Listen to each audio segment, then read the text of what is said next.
right, we're going to go ahead and continue with our post-race press conferences here in Chicago. We've now been joined by our race winning team crew chief, Blake Harris and Jeff Gordon. Thank you both for joining us. Congratulations on the win. Just in the interest of time, we're going to go ahead and just open for questions. If you have a question, just state who the question is for, please, and we'll get started with Zach up front. Zach Sterniolo, NASCAR.com. Blake, first for you, the decision to keep Alex on the wet tires. What went into that from your perspective? And as the crew chief, having the option all day to decide which tire you were going to choose, how did that impact how you called this race? Yeah, I think it was really tough at the beginning, right? When we didn't know it was a little bit of rain coming, not. That was probably the harder portion of the day, trying to understand how much it would rain and if we were okay to be back on slicks or not. But really at the end, we knew we needed to run through stage 2. We kind of tore our car up a little bit, so I was concerned if it went full dry, like aero-wise, we might, struggle a little bit to keep pace. Not a lot of fast spots on this track, but I do think it means something. We had a pretty good hole in the nose, and the splitter was pretty torn up. So really, we had kind of made our opinion if we were in a good spot to pick up stage points today, that we would take them. And really, as the clock was winding down, you're like, all right, well, there's not, if I plant us back in 20th or 25th here, we're not going to have the rest of stage 3 to make it up, which was kind of what we had looked at the beginning of the race. So, I just asked them, our threshold, we kind of had a number based on pace of where we thought it would be, and it was getting really close to the end of that stage, and I knew, a lot of guys would take slicks. I thought maybe a few more would stay out in front of us, so I think as far as just the 60 staying out in front of us, that was kind of perfect scenario for us, and really thought after a couple laps, we were a lot better than him, and just the cautions, caution played perfect, right? I don't know that we had a lot of room to give. Even if the 45 had a clean lap there, it'd have been super tight. So, really just banking off that threshold of what we thought it was going to be, and that was our opportunity to win, was staying out. And we kind of discussed that, and once I had his confidence of knowing that that's what we needed to do as well, it made my call pretty easy. All right, we're going to go to Bob, and then Holly and Nate. Go ahead, Bob. Pockers, Fox Sports for Jeff. What do you hope this does for Alex? His 11 top 10s is second in the series, but yet he hadn't won in so long. A lot of people questioning whether he could do it. It's so important. These guys work so hard. And you get to, certainly I get to spend time with guys like Blake, and you see him come in to Hendrick Motorsports, and there's a lot of pressure and expectations there. And so that's the same way for Alex and all the drivers. And so it's important that you gel and the chemistry comes and the effort's there, but you got to win. At some point, you got to win, not just because you're at Hendrick Motorsports. It's because it's really hard to get the team where they need to be to compete at the highest level on a regular basis, make the playoffs, then compete at a high level in the playoffs without victories coming to just remind everybody that we're doing the right things and we're working in the right direction and we're working well together. So, I think today was a huge day for both of these guys and the whole team, and I couldn't be more proud or happy for the whole group because I know what kind of pressure that they've been feeling, and it's amazing for all of us now, to have all 4 cars in the playoffs, and it's probably a bit of a reset now, right? Of okay, that weight just keeps getting heavier and heavier every week, and I think it just makes it harder and harder. And then they come in here and get asked a lot of questions. So I'm sure for both of them, it's nice to have this one off their back and then just start focusing forward on getting where they need to be in the playoffs. And speaking of pressure, it'd be nice if this race could go without rain, but I'm curious, how do you feel about this event overall and whether it should remain on the schedule? Well, I don't know about you, but I saw a huge number of upgrades and improvements this weekend from just learning things from last year. And so I felt like the overall experience for everybody was a really, really good one. Again, the weather was good all weekend until today. And you want to have good weather, and that's important for an event. But at the same time, other than for the fans and the competitors that are soaking wet and having to deal with the pressures that Blake and the crew chiefs and the drivers are having because the those are tricky conditions. I mean, those are really challenging conditions, and you're going and you're stopping, you're slowing down. It's just hard to get into a rhythm. But not to mention just finding the grip if you're a driver trying to figure out where the line is and how to manage the tires and everything else. But other than those things, I think from a fan perspective, watching at home or where I was sitting in a drier place, it makes for a great show. You like on a road course, in my opinion, a drying track versus a dry track going to wet. And I mean, at the beginning of the race, I was blown away that they were able to be on slicks. When these guys came in and put the slicks on, I was just like, "Are you kidding me? Like, no way! It's too early. It's too wet." And they got heat in the tires, and the tires stuck. And so they put on a great show. And then at the end, I thought, no way can you stay out on tires and win this thing, and that they did. So I mean, I thought other than just running out of time and not being able to get the full race in and having to stop,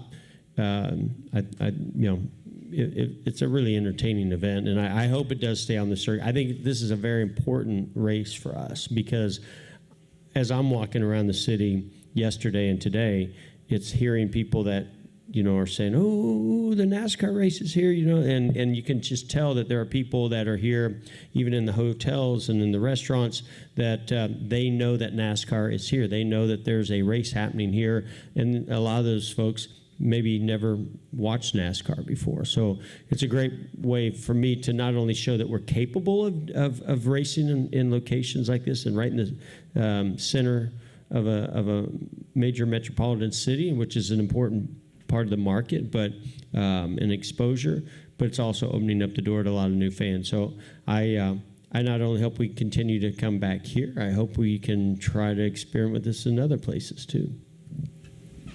All right, Holly, and then Nate. Go ahead, Holly. Well, that was pretty much what my question was, Jeff. Holly, I saw it. I was looking at you, and I just knew that you were going to ask that. You took it. From that standpoint, though, you've been in the sport a while. Having a street race, doing something this unique, I mean, would you have even anticipated this 10 years ago and for it to be able to have the success that it did? Well, I go back to when I got a chance to see the sport take off, right, and just become huge, and it was taking risks, taking chances, going to new places, going to Indianapolis, right? And those things happen because people are willing to take chances and do bold things. And that's what you have to do to continue to grow a sport, or if you've gotten into a lull, how to bring it back out of it. And so I think these types of moves are very, very important. And I look forward to seeing what even though the Clash, I'm not crazy about that. I love that we were in a new market. It was different. There was a DJ and music, and it felt very entertaining to be a part of it, especially for the fans that were there. So continuing to explore things like that. I know it's got to make financial sense for everybody too, but I think that's very, very important to where the sport's heading, and not just in this country. Yeah. All right, Nate. Nate Ryan, NBC Sports. I have one for each. I'll start with you, Blake. So everybody's talking about this as Alex Bowman's ending an 80-race winless streak, but for you, this is your first win after 85 races as a Cup crew chief. So how does it feel to win a Cup race? Yeah, I don't know that I've got the words for it yet. Thought about it a lot. We've, over the last year and a half, we've been in position to win some races, and we just haven't got there. And as Jeff said, you go in every week, no matter kind of what's been thrown at us or things that happen, or where we're at in point scenarios. There's no better answer than getting the win, right? And you feel, at least for myself, I go in all the guys and I tell them, put the pressure on me. Let's go to work. You do your job. We're going to get it done. Eventually, got to deliver on that, right? And I think they've delivered a lot, and it was nice to finally be able to, deliver the win. I mean, we've got a young team. We got a young pit crew, a young road crew that we've been working really hard on and building. And I mean, I think I got like 6 or 7 guys on this team that it's their first time to ever be in victory lane in the Cup Series.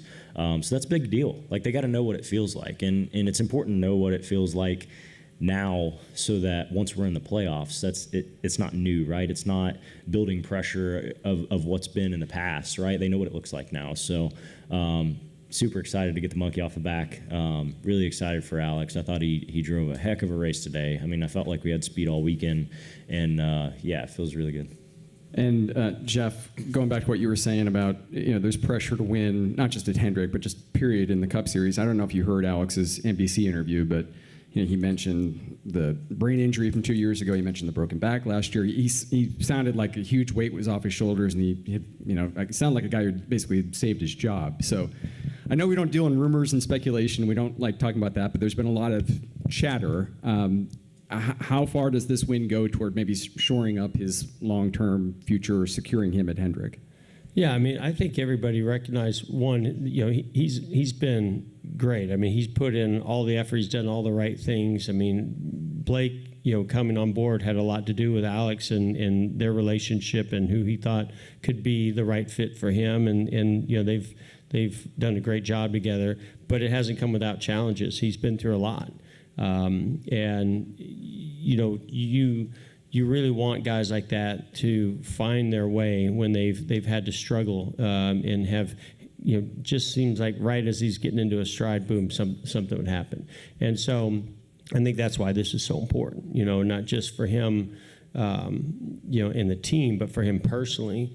As far as we're concerned, Ally loves him and we love him. He's a car guy, and there's a reason why he came to Hendrick Motorsports, and he's proven that he can win. And then today was not an easy set of circumstances, and he proved he can win in these tough conditions as well on a road course. So I understand why people want to talk, and it's a tough business. And when you're at Hendrick Motorsports, you do expect, especially when the other three have won, to be in that same category, and it hasn't been happening. So hopefully this dispels a lot of the rumors. All right, we're going to go to Jordan. Jordan Bianchi, The Athletic. This kind of question for both of you is, what has it been like, you mentioned a little bit, but what has it been like for Alex over these past 2 years, when it's just been like one setback after another? Yeah, I'll go. I think I started talking to these guys about coming there right around the time or right after his concussion, right? And we were kind of in the middle of working all that out. And, I wasn't there with him day in, day out, but, we were kind of working towards, me being hired there while he was in the middle of that. So certainly got to come in on the backside of, kind of him getting better and all those things from that. And, we started off leading the points, right? Like when I came in 23, like we were putting really good races together.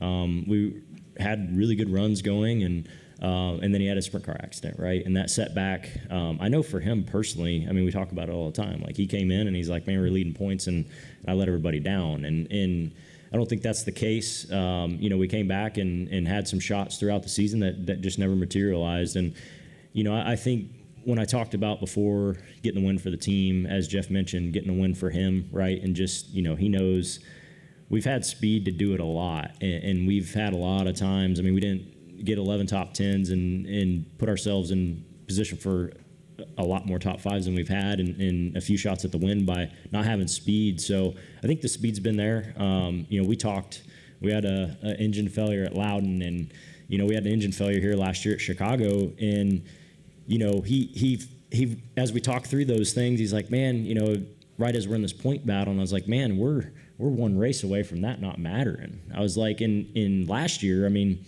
we didn't show up with the speed week in, week out like we've had, and that's been the biggest difference for me. So each week that we've had something thrown at us, we reset, look at the next challenge, what we have the next week ahead, and somehow, I feel like he's done a really good job through all the things that he's had to kind of compartmentalize week to week and just the next task at hand. And honestly, that red flag for us was probably the best thing today. After we cleared the 23 out and tore our car up, he's all bummed because he knew how good our car was, and I was like, man, it's what we got now. Like, we're 12th, we're not 20th, right? So let's regroup and go at it. And really, I think the way today worked out has kind of been how our entire time has been together. It's like just on to the next. So really excited for him. I'm glad he had the opportunity to kind of throw it back on his shoulders there at the end and get it done, right? Like, I mean, he drove some phenomenal laps there at the end, and if he doesn't do that, that 45 gets to us pretty easily, I think. All right, we're going to go Cole, and then Cole. Go ahead. Kelly, you're right there. Kelly Crandall, Racer.com. Apologies if this was asked already. Blake, can you talk about, unlike last year, NASCAR gave the teams plenty of notice of when this race was going to end. Can you walk us through how you felt about when you got that confirmation of when the race was going to end and how that played into how then you called the rest of the race?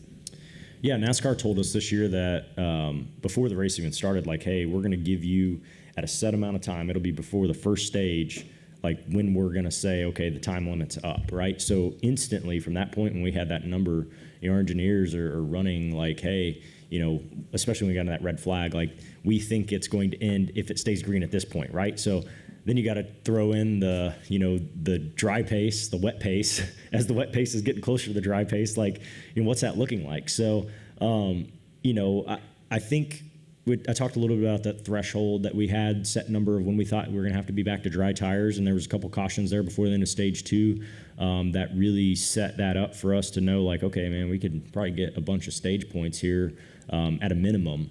And then as those cautions kept coming, we got to that stage, it's like, wait a second, we like 8-10 laps here to go. We're still not to my number on lap time. Like, there's a chance. If there's a caution or two, there's a chance. And so, yeah, I think that them giving us a heads up on that's a huge deal. Like, the ability to choose the tires, right? Like, we go immediately wet. You choose when it's dry. I know it probably didn't make Jeff real comfortable here, as he mentioned on the choices we made. But, yeah, I think just putting it in our hands lets us put some strategy out there, right? And, I think from where I stand, it's great to have a few different, ways to go about it. I 100% thought coming to get slicks was the right choice, and I didn't feel like we could short the stage because our car was torn up. And really, with 8 or 10 laps, I knew it was going to take some perfect laps. I mean, at that point, we still had to go get the lead, right? But I felt pretty confident we were a good chunk better than that 60 car, and yeah, just enough. All right, we're going to go Cole, and then we'll try to wrap with a few additional questions. James, I've got one right behind you, and then I know I have one in the back.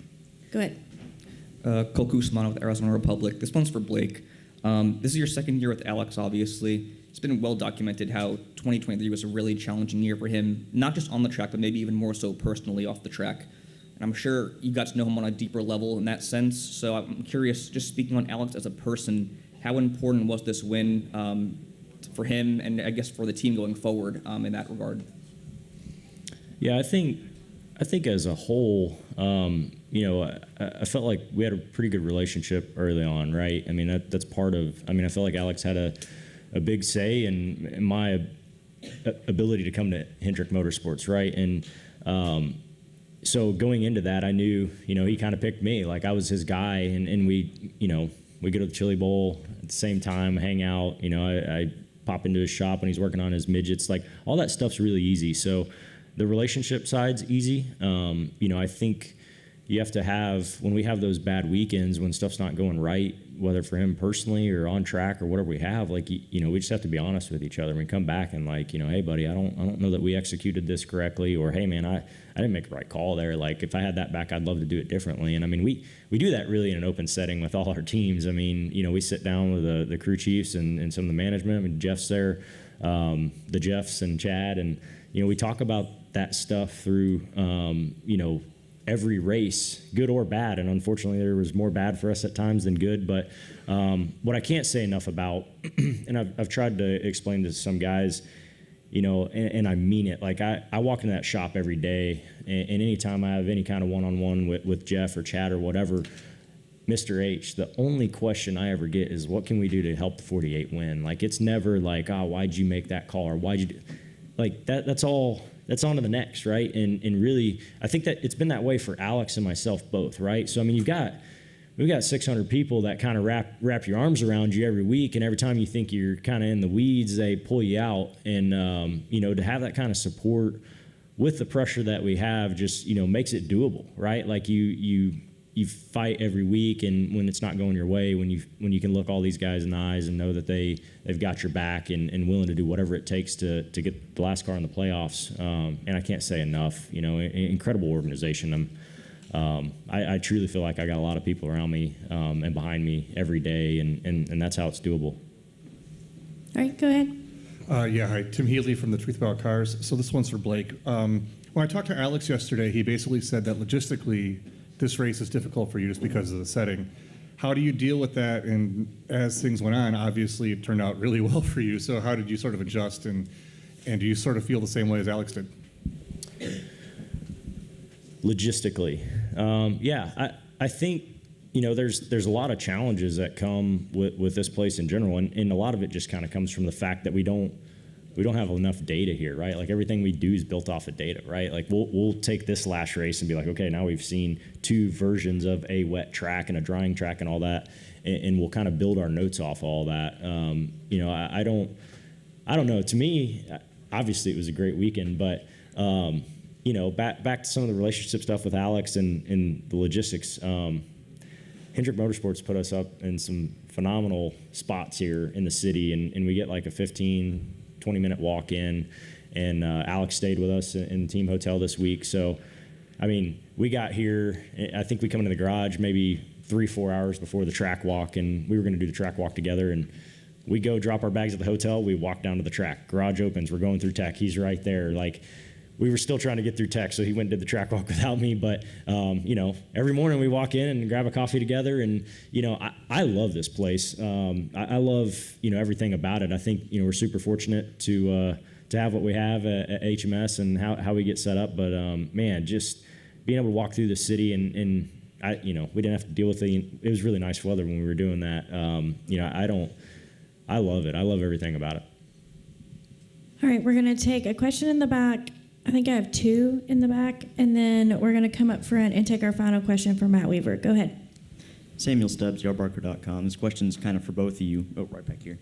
But Alex won 4 races in 2021, and then he had injuries in both 2022 and 2023. And I remember Denny Hamlin, whenever he had his injury about a decade ago, he said that it took about a year before he felt like he was fully comfortable back in the car.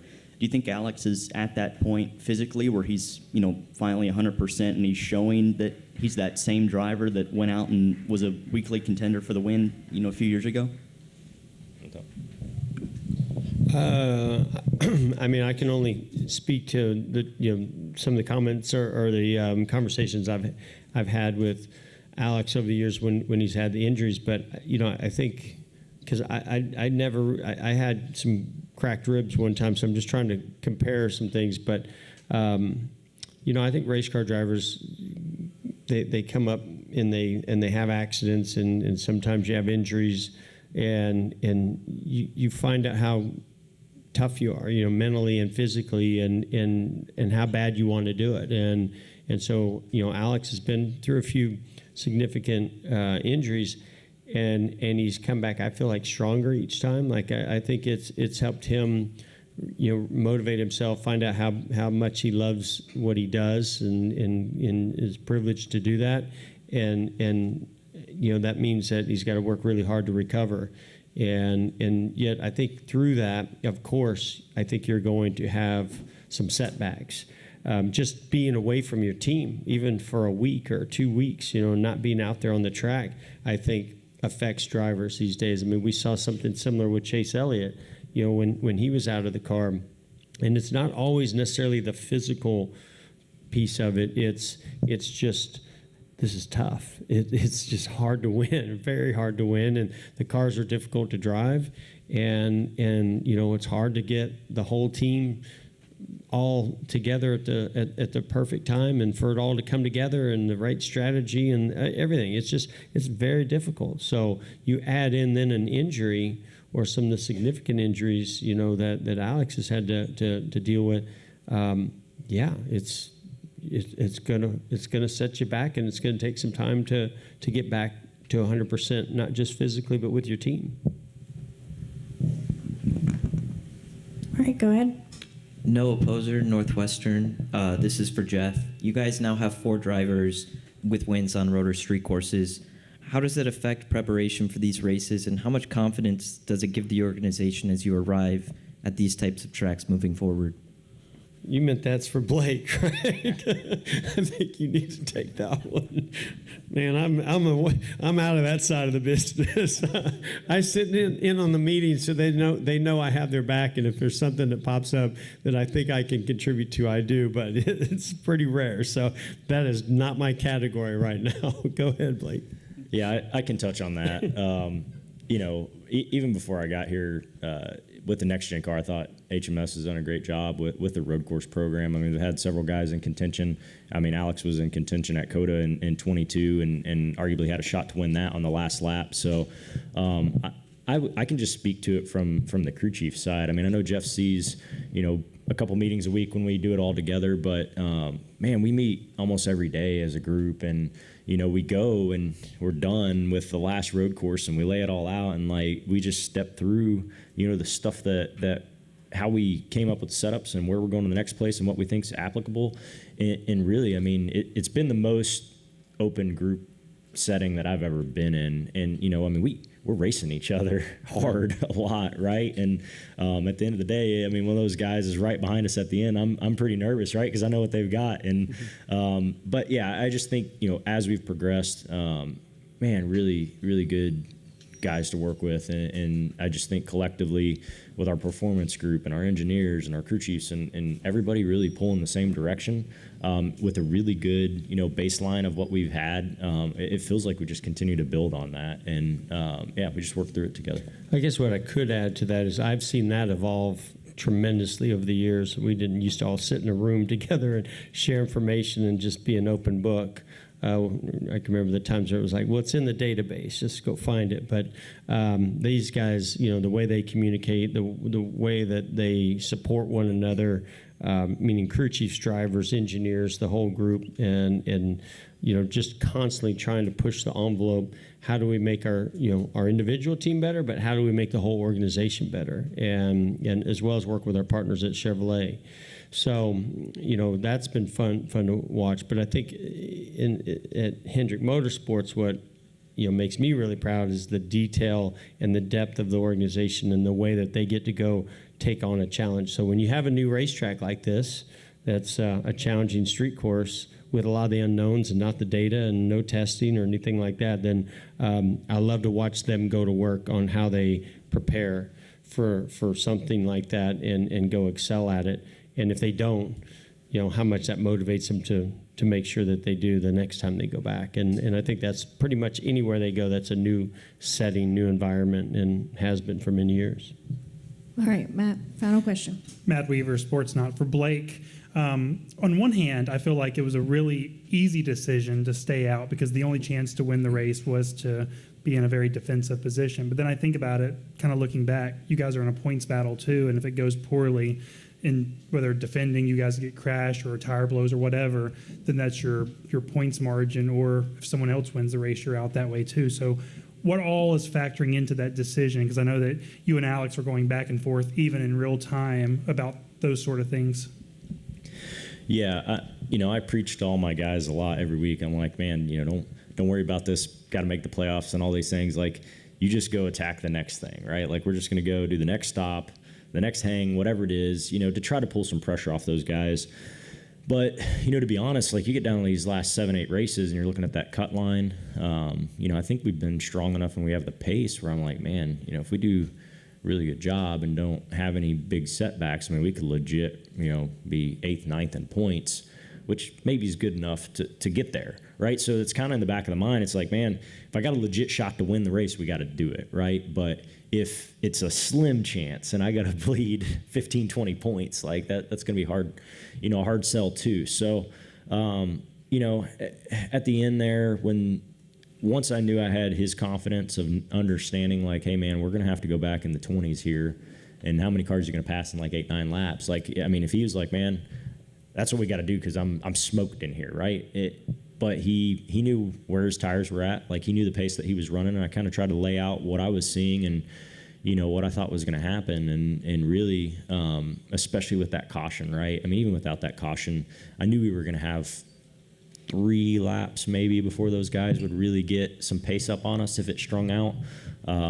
So, that really only left 3-4 laps of potential green based on the time limit. So, really, yeah, it was an easy decision. I mean, if he thought his stuff was smoked, we'd probably had to have a conversation about, where we were going to be. But, man, all those buffer cars just played in perfect, right? And I think his confidence of knowing he could go get that 60 car and get some space put on him, that was all of it, right? Because, I mean, I think it was going to be down to the last 2 or 3 corners if the 45 hadn't gotten to the fence. So, yeah, we needed every bit of that, every, straightaway that he had, pull over, cooling the tires as he's at speed, trying to keep those things to temp. Yeah, I don't know that you could execute it any better.